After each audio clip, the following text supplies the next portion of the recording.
Yeah, I'm not even gonna try to pronounce these names.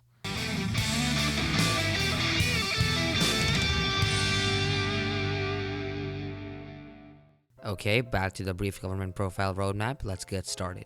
So we start with government structure, and it mainly includes the Prime Minister and other ministers, also known as the government, the President, who is the head of state, the legislative branch, which is made up of the Parliament of two houses, the National Assembly and the Senate. Let us go into more detail about the Presidency. They're elected using a runoff voting system, which we will go over later, and they have a considerably higher amount of power than many other European head of states, such as the British Queen.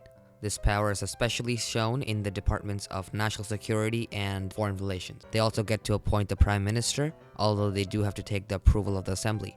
And this is not written in the Constitution, but why not? And therefore, the composition of the Assembly is very important to the amount of powers that the President has. When the National Assembly and the President come from the same party, the President takes a lot more liberty in direct policy and appoints a Prime Minister that basically rubber stamps everything the president wants. However, when there's cohabitation or the National Assembly and the Presidency are held by different parties, the president appoints a compromise prime minister and lets the compromise prime minister usually do all the work. Now let's get into more detail about the parliament. The current composition is the Left Alliance is ruling, and the largest party is the Socialist Party. There are two houses, the Senate and the National Assembly. The Senate is the upper house, although it is less powerful and has less powers. It is not elected directly by the people, it is elected indirectly, that is, elected by electors that are elected by people. The other house is the National Assembly, which has more powers. It is called the lower house because it's elected by the peasants, and they're elected through single-member districts using a system we'll discuss later. And as I mentioned before, the Socialist Party is the largest. Now let's get into the government, which is basically the Prime Minister and other ministers.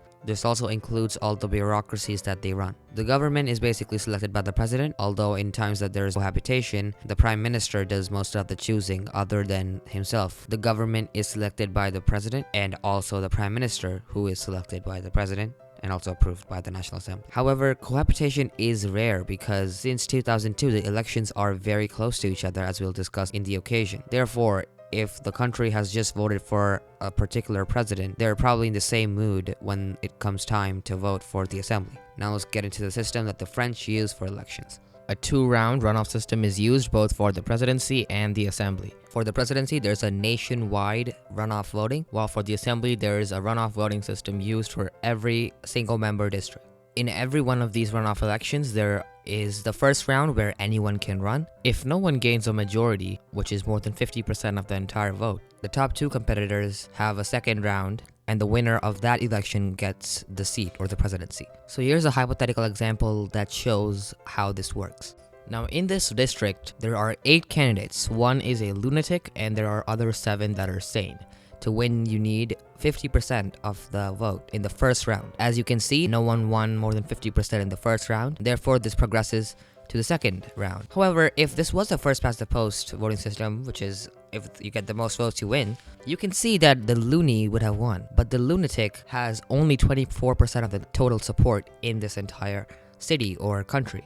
Therefore, having a second round would be more fair, as these preferences would be reflected in the second round. In the election between the lunatic and the sane party, the sanes would win an outright majority and crush the loons. Therefore, this system saves you from loons. Now let's get into some objective advantages of this system. The biggest advantage is that one can vote for supposedly fringe candidates safely, avoiding the spoiler effect. This can be seen with the hypothetical that is shown here. People here could safely vote for Sane G only because they knew that Sane A would be there in the second round to vote for against the lunatic. Because in a first past the post voting system, fewer people would vote for Sane G because they knew that by voting for Sane G, they're splitting the vote from Sane A, which has the highest chance of winning. Therefore, they would just end up voting for Sane A so that the lunatic does not get into power. There's also disadvantages of this system, such as having 2 elections or having twice the cost, even though this process can be done in an even more optimal way,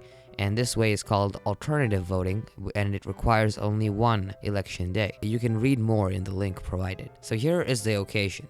There are 4 elections that happen in this election season in France. The first has already happened at the posting of this video, which is the first round of the presidential election of France. The second round, however, is gonna happen on Sunday, May 7th of 2017. There are also assembly elections which are gonna happen in June. The first round is going to take place on June 11 and the second round is going to take place 1 week later on June 18. So now it's party time. These are the parties I'm going to cover because of their popularity or their standing in the parliament. Let's get started. The first is EM.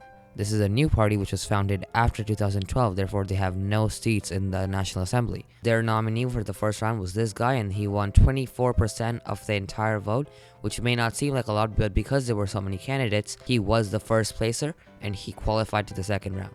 This party is a centrist party. Economically, they're more liberal because they are for the European Union, although they do support a loosening of socialist policies. Socially, they stress anti-terrorism policies and they stress secularism, but they do mention that it has limits. Some background for this party is that the founder of this party left the government and the Socialist Party in order to form this new party. Second is the National Front. Now, they only have 2 seats in the assembly. However, they have gained huge sums of popularity from 2012 to now, such that their nominee, this person, won number 2 in the first round and became the second person to advance in the second round of the presidential election. They are a far-right party for French standards, and economically also they're far-right, stressing anti-EU policies and the nationalization of the economy. Socially, they stress anti-Islamic and anti-immigration policies, and the National Front has gained support after multiple terrorist attacks in France. Plus, the nominee for the French election is rising in the polls. Next is the Socialist Party, which is the current ruling party before the election. They have 273 seats. Their nominee won only 6% of the vote in the first round and therefore failed to progress into the second round. They're a center-left party for French standards. Economically, they support a form of socialism, although they did take a moderate turn starting from last election. Socially, they believe in a participative democracy and inclusion. The approval ratings of the current president were very low and therefore he did not run for a second term. Next is the Republicans. They have 199 seats and are part of the opposition alliance. Their nominee won 20% of the vote and barely failed to progress into the third round. They are a center-right party. Economically, they support the EU, reduced taxes, and a more business-friendly economy.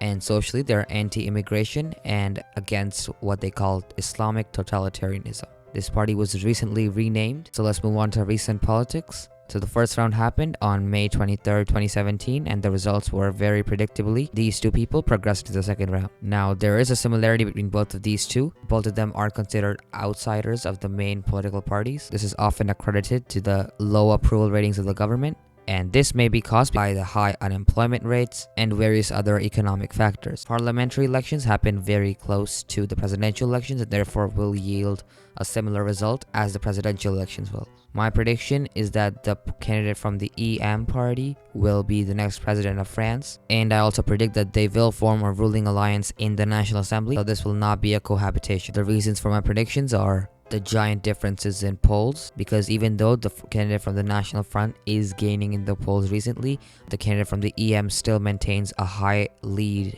in the polls. And I particularly hear the argument about the American president, who apparently the critics said the same thing about. However, I would like to argue that the polls were much closer in the United States election. However, this will still be a massive change for France, especially if my prediction is false and the National Front gains power. Thank you so much for watching. Be sure to like, comment, and subscribe. Our channel really respects. We would love to hear what you have for us in the comments below. So thank you, and that's all for today.